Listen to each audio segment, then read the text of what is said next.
Hey everyone, welcome to the Meta Minds podcast. And today we have Jacob, also known as Punting For The People. He is an Australian athlete playing American football in the German Football League. Yeah. So very interesting. Quite diverse. Yeah, would you be able to tell us about how that started? Yeah, it's a bit of a mouthful.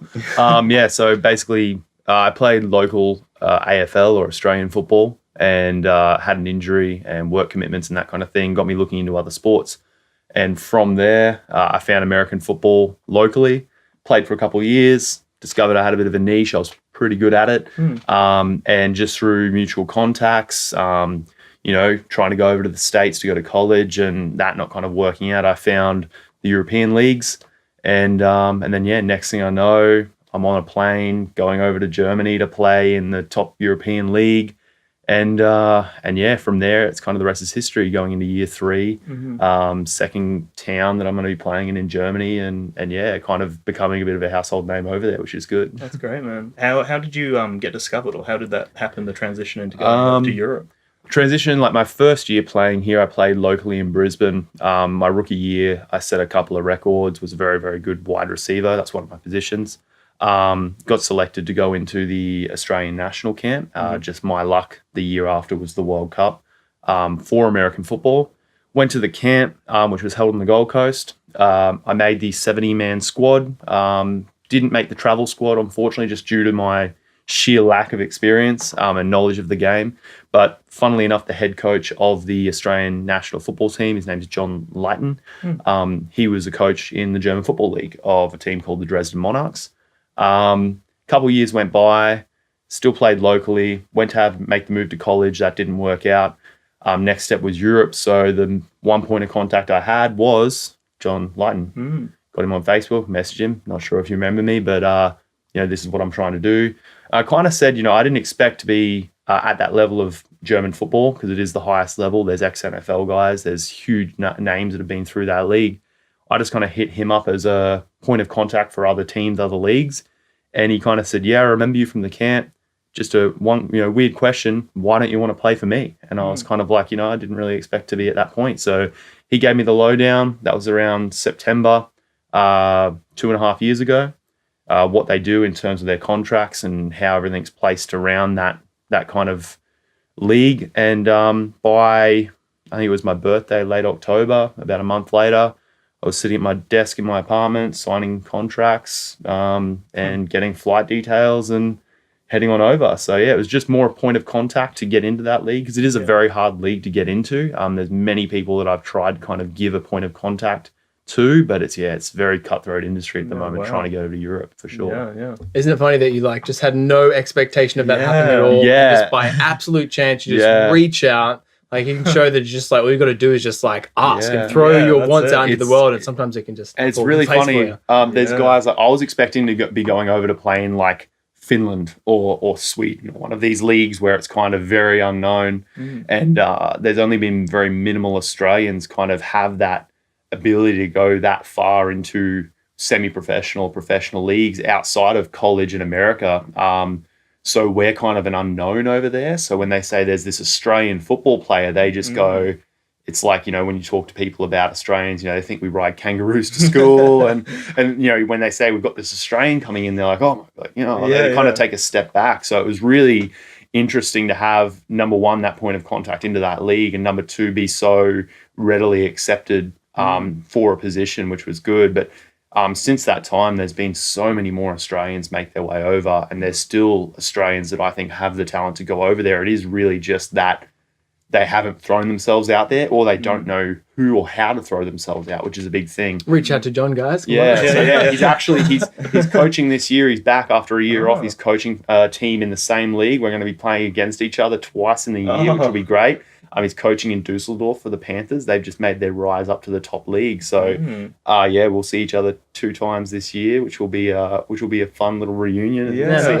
See how we'll go. We'll get a photo afterwards and all the bits and pieces. So it'll be good fun. So it's just really amazing that how much football can bring people together as well, and how much of, I guess, the ability it can give you to travel and do things that you want to do. And that's probably one of the things I tell all the younger people that are looking to go to college or do that, it's like obviously college is the first thing, free education, experiencing a different culture. But if that's not an option, always look at going to Europe, because you can pay for a European holiday, but you can't experience the things that you experience being an athlete over there.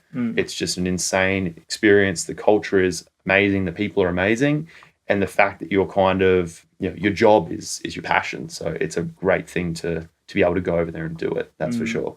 Mate, I'm not good at football, but you sold it to me. Where do I sign up? Let's do it. Yeah, just if you're looking in terms of how I did it, it's learn how to kick a football really, really hard and really far, because that's kind of my niche right now. Is his tips down. I can kick a ball. Like AFL has, I went to a high level in AFL, but was never at that point of playing in, the top league in Queensland or the AFL or anything like that.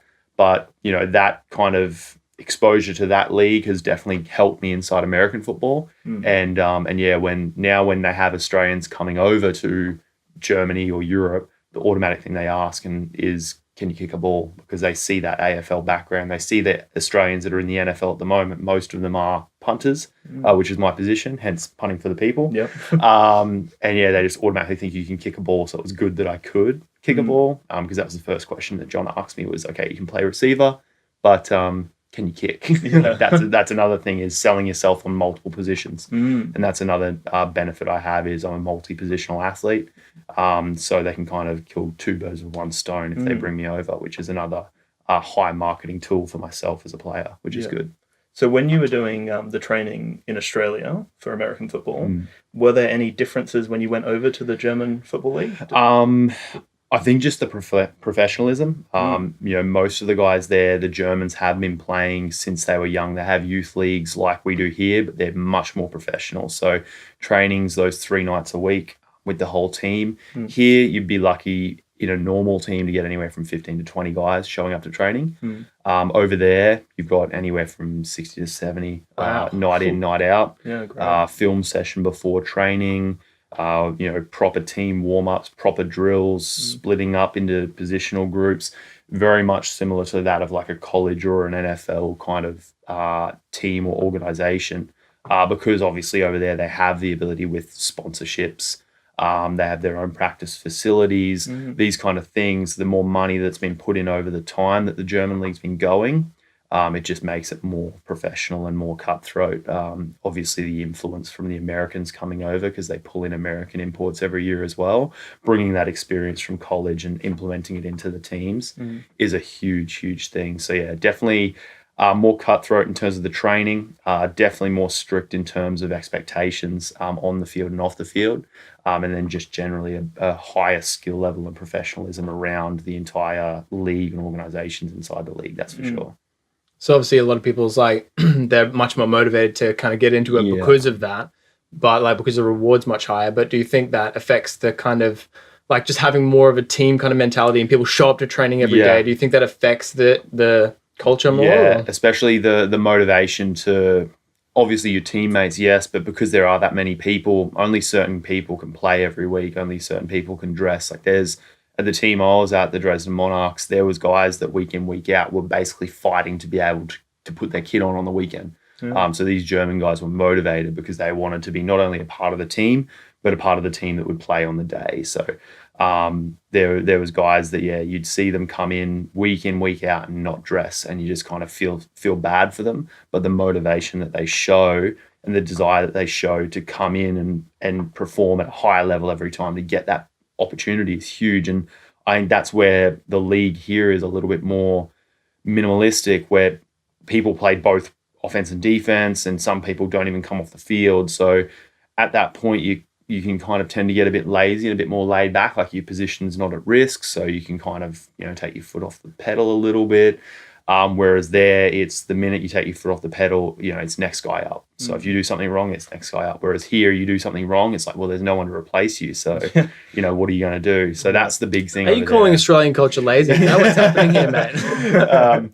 So yeah, it's definitely more, and that's what comes when it comes to things that have more money input into it, more people doing it, a larger fan base, those kind of things. The pressure automatically builds, and the pressure creates, I guess, a hunt or be hunted or kill or be killed kind of mentality inside the team, which is great because it just further motivates everyone to perform at that higher level. Yeah. And that's what I've found over the last 2 seasons is even my performance here in trainings and in games, going over there and having that kind of mentality in training just increases your game and your physicality and your mentality more.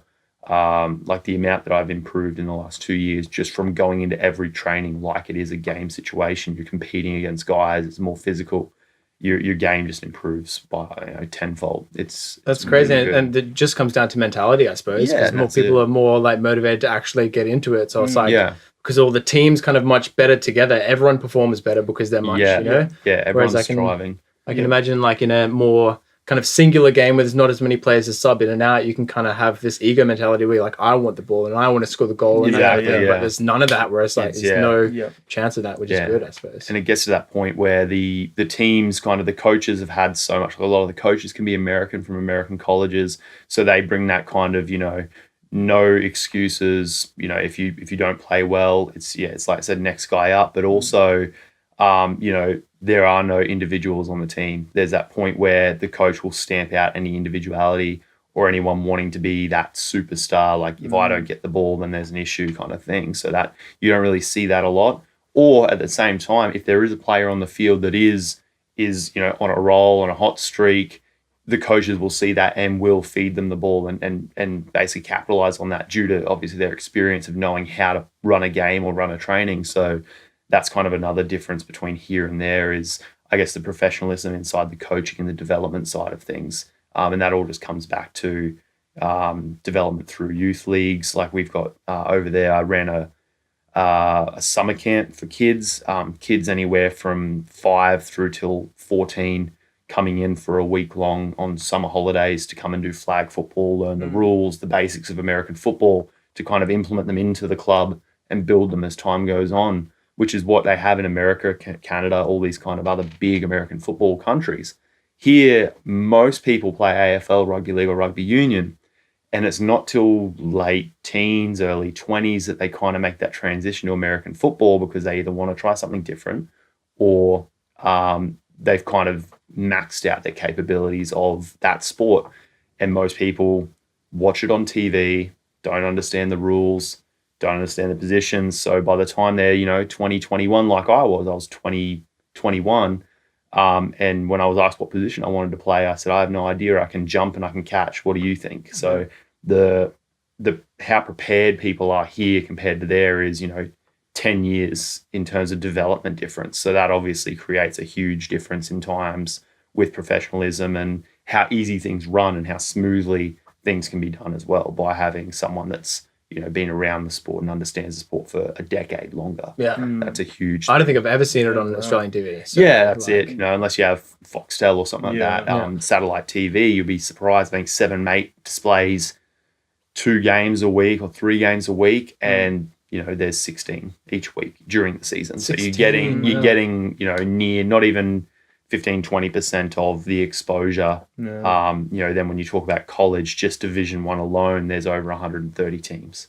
So that kind of, you can see where that difference between exposure and knowledge is when it comes to Australia and America, or Australia and Germany as well. Because that league in Germany is very professional, like 2,000-3,000 fans at a game.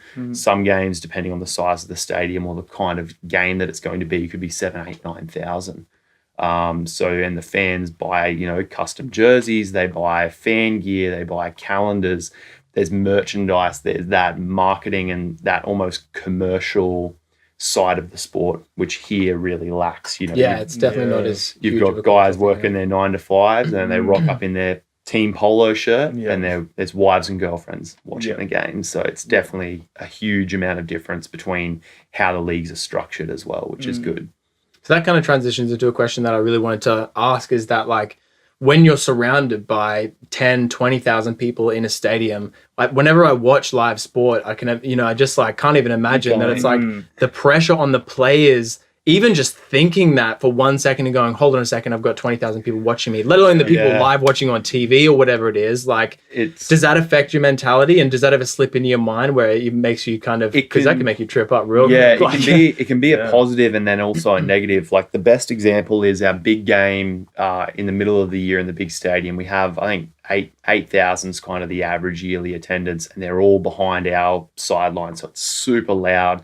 Anything that happens, it's exciting. It's you know, it's like you're in this little mouse cage and everyone's screaming directly at you.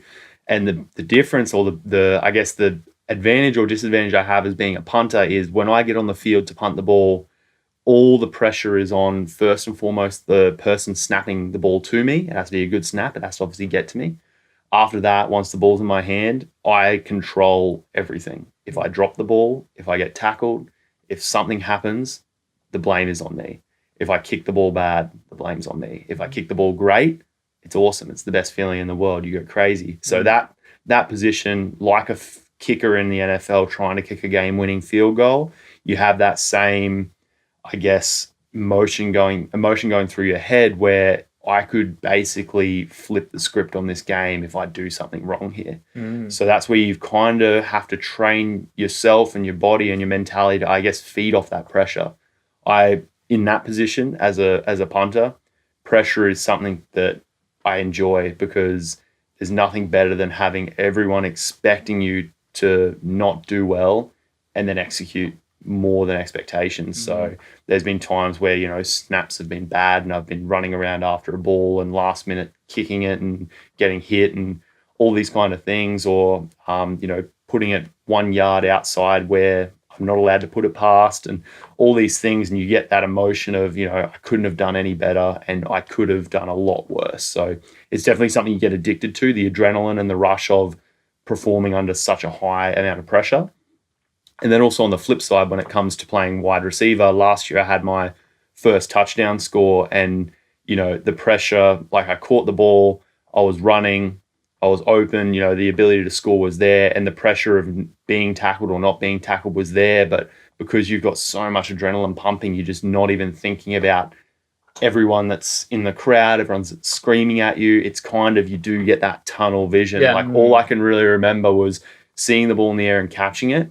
And then I had tunnel vision of basically the ball in my hand and the guy behind me trying to catch me. It wasn't until I actually scored where I stopped and heard the fans, heard like my name being called because I scored, actually being able to celebrate. And even then, like I was kind of running around like, what do I do? Because you're just in this zone where you just don't know what's going on. You kind of, it's almost euphoric, which is really, really cool. But then also on the other side, if you do something wrong, I guess it's the complete polar opposite to, it's not so much a euphoria, it's more of a downward spiral of, you know, you get into that mentality of, I've just stuffed this up, you know, how am I going to get out of this? Everyone in this stadium right now hates me.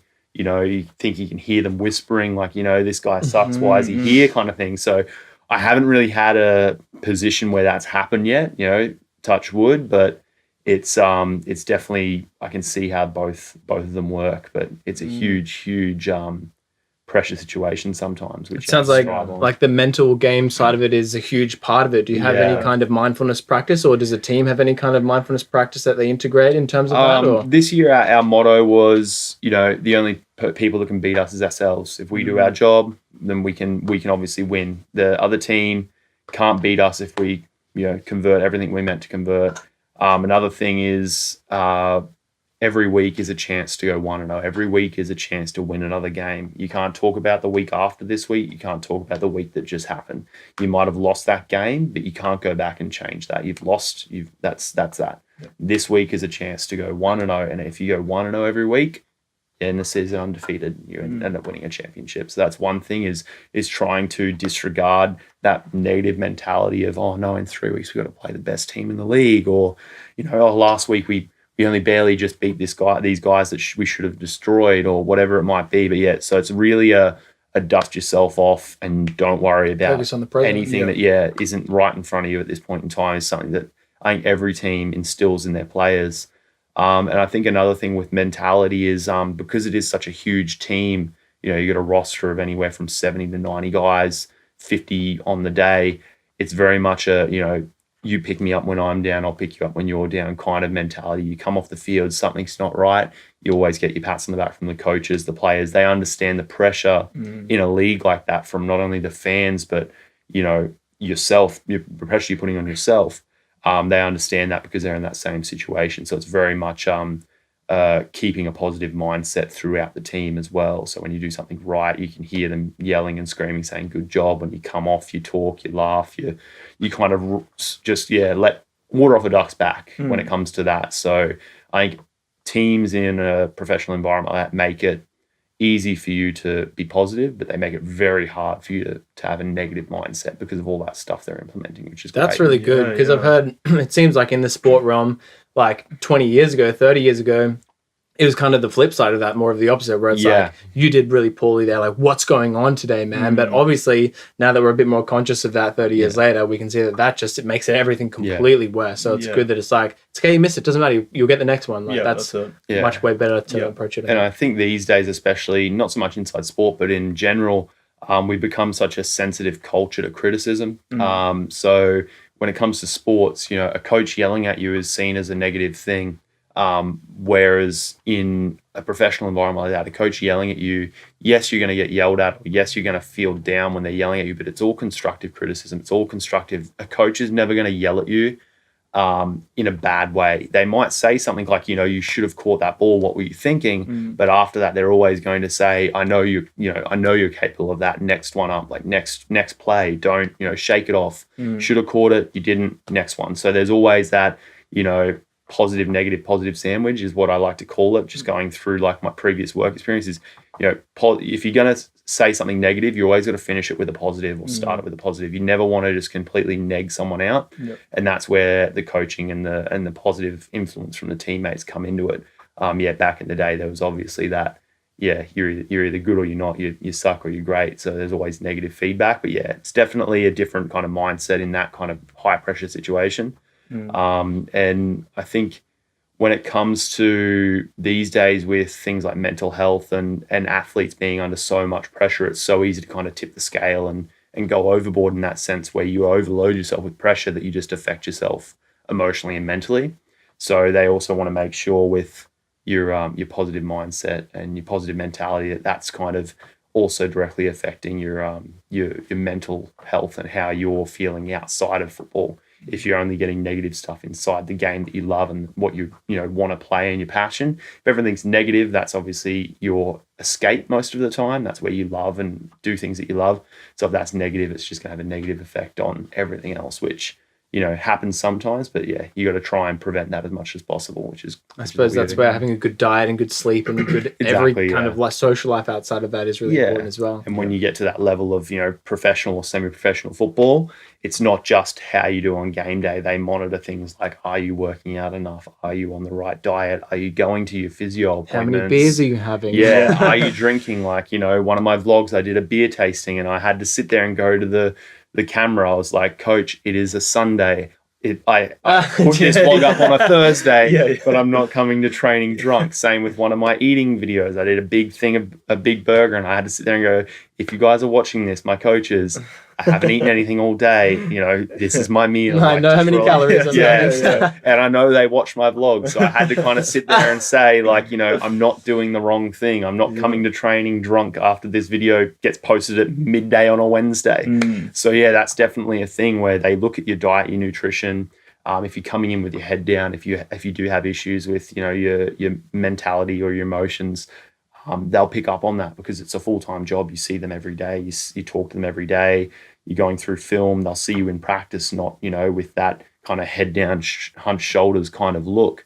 So that's where be like a life coach type. So that's where if you have an issue, you sit and talk to the people that you will talk to at that time, especially because you're away from your family so much. You've obviously got Skype and those kind of things, but time differences. So you'll find that you'll have that small group of players that are like your brothers, and you talk about your family mentality inside sports, but also the coaches are like your father figures. Like during the season, if you have an issue, most of the time that's who you're going to. Just like in family life, when you're a little kid and you had an issue, you go to your parents. So you really have to have that trusting relationship with your coaches and your other players. So if you are feeling down or having an issue like that in any part of your life, whether it be football or diet or physical, related, you have to be able to talk to someone about it. So if you're not feeling comfortable or you're feeling negged out about the team that you're playing for, that automatically negs out any kind of, communication you could have. So it's like saying the only person I can talk to is my dad, but he always yells at me, so I don't want to talk to him. So all you're doing is just making it worse inside your own head. So that's another thing is, creating that positive space inside the team, especially inside the international players, is hugely important, because if you can't talk to the other international players who are going through the same thing as you, or the coaches who have brought you in there to maintain a positive attitude and be a high-performing athlete, who can you talk to? If the people that are going through the same thing as you can't, relate with what you're thinking, you're kind of stuck in you're trying to find a corner in a round room kind of thing. Like it's very hard. And so that's where you'll find a lot of people, there's been times where guys have gone home halfway through the season due to, emotional issues or missing family, or there's obviously things like family emergencies and injuries and things like that, but there are times where people will go home because of those things, because they don't feel like they can push out their emotions in that way. And that's the big thing when it comes to when you get to professional level of sport, is making sure you have that balance. Otherwise you can kind of really easily tip the scale in the wrong direction instead of the right one. There must be another kind of amazing, fulfilling part of the actual, obviously you get to play a sport that you love in another country, but then also you kind of have this family around you that everyone's in the same position with the same mentality. And develop yourself as well with these people. That's it. Like before going overseas, I was a certain kind of person, and now that I've been over there and experienced kind of this, because you're not making a huge amount of money, you're kind of living off shrapnel. If anything, you get set to this, minimalist lifestyle where nothing, you don't want fancy things. All you want is good people, good times and fun. And that's kind of what keeps you going through the season. No one goes over to European football to make millions of dollars or make money to set themselves up for retirement.